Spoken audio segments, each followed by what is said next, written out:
Fact by Rumi के मुअज़्ज़ज़ दोस्तों, मैं हूं नबील अहमद। आप सब देखने और सुनने वालों को अस्सलाम वालेकुम। प्यारे दोस्तों, ईरान से एक इंतहाई अफसोसनाक खबर सुनने को मिल रही है। ईरानी सदर इब्राहिम राइसी का हेलीकॉप्टर क्रैश करके तबाह हो गया है।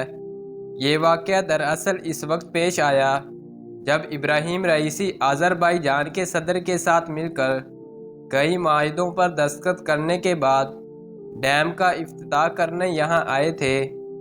इस हादसे के वक्त वो ईरान के सूबे अज़रबैजान के अंदर मौजूद थे।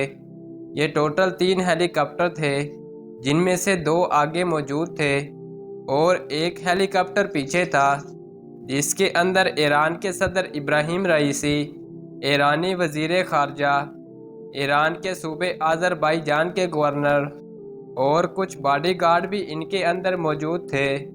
जिस इलाके के अंदर ये वाक़या पेश आया, वहाँ मौसम इंतहाई ख़राब था और जियोग्राफिकली ये बहुत सख्त इलाका है। यहाँ सिर्फ जंगल और पहाड़ मौजूद हैं। इब्तदाई तहकीकात के मुताबिक ये माना जा रहा है कि ये हेलीकॉप्टर मौसमी ख़राबी की वजह से क्रैश कर गया।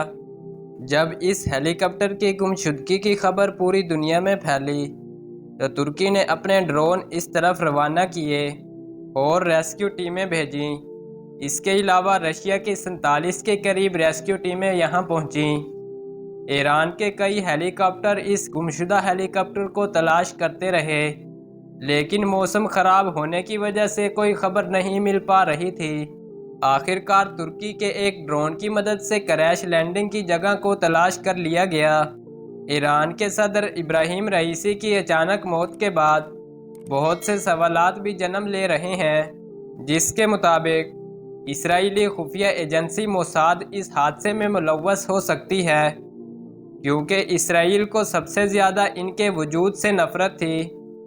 दूसरी वजह यह बताई जा रही है कि ये अंदरूनी सियासत का नतीजा भी हो सकता है, क्योंकि बहुत सारे ईरानियों के लोगों का मानना था ईरान के सुप्रीम लीडर आयतुल्ला खामनेई के बाद इब्राहिम राइसी इनकी जगह लेने वाले थे। हालात को देखकर ये कहा जा सकता है कि हकीकतन ये हादसा हो, लेकिन अगर वाकई ही मौसम ख़राब था तो 3 में से एक ही हेलीकॉप्टर हादसे का शिकार क्यों हुआ। ईरान में कासम सुलेमानी की मौत के बाद ये सबसे बड़ा हादसा है, क्योंकि इनकी आवाम रात भर सड़कों पर रो रो कर ये दुआएं करती रही कि इनके सदर खैर आफियत से हों और इनकी मौत की खबर झूठी हो, लेकिन ऐसा नहीं हो सका। जबकि दूसरी जानब अमेरिका ने तहकीकात से पहले ही कह दिया है कि ईरान इस हादसे के लिए इसराइल को इल्ज़ाम देगा। इस हादसे के बाद आने वाले कुछ दिन इंतहाई अहम है, क्योंकि हमें इन दिनों में पता चलने वाला है कि ईरान की तहकीकात के बाद इसको मोसाद से मुतल्लक कोई सबूत मिलते हैं या नहीं। अगर मिलते हैं तो ईरान का रिएक्शन क्या होगा, और अमूमी तौर पर यही होगा कि ईरान इसका बदला ज़रूर लेगा। लेकिन अगर सबूत नहीं मिलते और वाकई ये हादसा था तो इस पर हमें सब्र करना होगा और हमें इब्राहिम राइसी का मुतबादल तलाश करना होगा, जो इस वक्त तो ईरान के अंदर आयतुल्ला खामनेई के अलावा कोई नहीं है।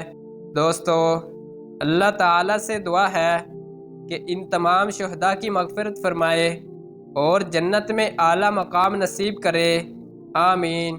दोस्तों, अगर वीडियो अच्छी लगी है तो वीडियो को लाइक और चैनल को सब्सक्राइब लाजमी करें। शुक्रिया।